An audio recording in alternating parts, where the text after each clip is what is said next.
गद्येन नम्रं भवेत् श्रुतं चैव यत् यत्तन्तकाकीर्ण मार्गं श्रुतं चैव यत् यत्तन्तकाकीर्ण मार्गम।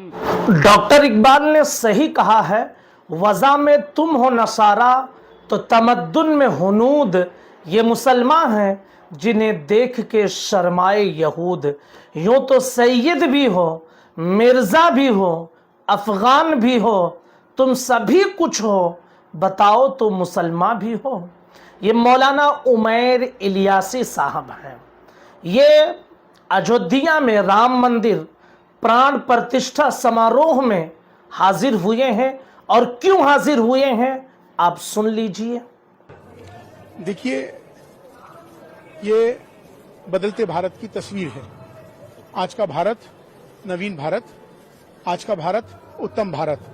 मैं यहाँ पैगाम मोहब्बत लेके आया हूँ। जहाँ तक पहुँचे मेरे साथ ही आप स्वामी जी साथ में खड़े देख रहे हैं, इसी का नाम भारत है।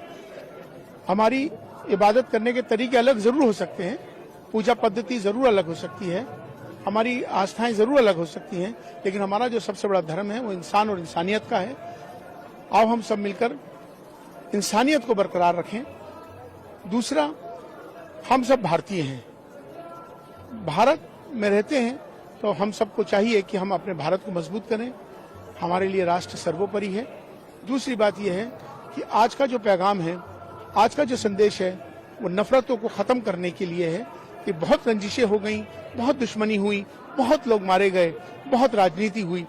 अब हम सबको मिलकर एक होकर भारत को मजबूत करना है, भारतीयता को मजबूत करना है।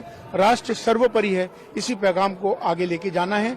अखंड भारत हमारा बने, उसकी दिशा में आगे बढ़े हम सब मिलकर, यही हमारा पैगाम है।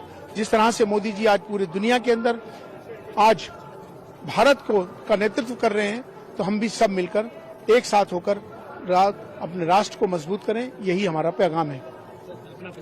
मैं डॉक्टर इमाम उमैर अहमद इलियासी, चीफ इमाम ऑल इंडिया इमाम ऑर्गेनाइजेशन न्यू दिल्ली। नाज़रीन मोहतरम, आपने सुना, ये पैगाम मोहब्बत लेकर गए हैं। कहाँ लेकर गए हैं? वहां पर जहां सब कुछ नफरत का ही माहौल था। अगर ये नफरत ना होती तो आज बाबरी मस्जिद अपनी जगह पर तामीर होती, क्योंकि कोर्ट ने भी इस चीज को माना है कि मंदिर को तोड़कर मस्जिद नहीं बनाई गई है। लेकिन ये मौलाना उमैर इलियासी जो मकतबे देवबंद के हैं, देवबंदी मकतबे फिक्र के हैं, तबलीगी जमात के बानी मबानी के करीबी हैं, ये इनके वालिद भी इसी तरह के थे, गवर्नमेंट नवाज थे।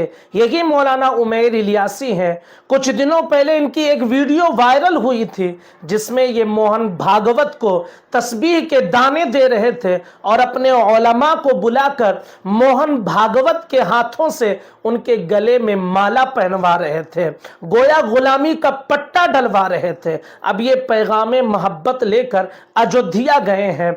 ऐसे ही देवबंदियों और ऐसे ही लोगों के हवाले से इस साधु बाबा ने कहा है, ये शैतान का धर्म है और इसके दो सिंह हैं, एक सलाफी है और एक देवबंदी है। जब सुप्रीम कोर्ट ने ये कहा था कि हम फैसला दें, इससे अच्छा है आप लोग आपस में बैठ करके इस बारे में तय कर लीजिए, वो ज्यादा शोभायमान होगा, तो सुप्रीम कोर्ट के निर्देश पर हिंदू पक्षकार, हम लोग पक्षकार थे, इसीलिए हम भी सम्मिलित थे उसमें हमारी समिति की ओर से, और मुस्लिम पक्षकार जितने भी थे वो और उनके अधिवक्तागण वो सम्मिलित होते थे। कई बार हम लोग बैठे और सच बात यह है कि बैठने का फायदा हुआ, लाभ हुआ। लाभ क्या हुआ कि मुस्लिम पक्ष को ये बात समझ में आई कि लड़ने का कोई फायदा नहीं, और इसीलिए फैसला आने के पहले, सुप्रीम कोर्ट का जो फैसला आया है उसके आने के पहले हम लोगों ने एक समझौता किया सुन्नी सेंट्रल वक्फ बोर्ड के साथ। और सुन्नी सेंट्रल वक्फ बोर्ड के जो अध्यक्ष थे उस समय के, सीतापुर उत्तर प्रदेश के रहने वाले जफर फारूकी साहब, उन्होंने उस पर हस्ताक्षर किए और वो उन्होंने उसमें कहा कि ये नाम बाबरी मस्जिद नाम की जो वस्तु है, उससे हम जो भी अभी दावे कर रहे थे वो सब दावा वापस लेते हैं। और ये समझौता हम लोगों ने सुप्रीम कोर्ट में दाखिल किया। इस समझौते के बाद 5-0 से फैसला आया। अगर ये समझौता नहीं होता तो ऐसी वर्डिक्ट ना आती 5-0 की। चूंकि मुस्लिम पक्ष ने दावा ही छोड़ दिया था, इसलिए फिर किसी भी को कुछ कहने का अधिकार नहीं रह गया था जजेस को, इसलिए उन्होंने 5-0 से फिर एक पक्ष में फैसला दिया। तो ये बातचीत करने से हुआ ना। और हकीकत ये है कि अगर इस शंकराचार्य की बात सही है तो ऐसे ही लोगों ने मिलकर बाबरी मस्जिद का सौदा किया है राम मंदिर के बदले में, और फिर न जाने क्या घोटाले और क्या घपले किए होंगे वो अल्लाह बेहतर जानता है। लेकिन एक चीज याद रखिए कि जिन लोगों ने इसमें इस तरह का किरदार अदा किया है, कल बरोज़े क़यामत उन्हें नबी पाक सल्लल्लाहु ताला अलैहि वसल्लम को मुंह दिखाना है, रब की बारगाह में हाजिरी देना है।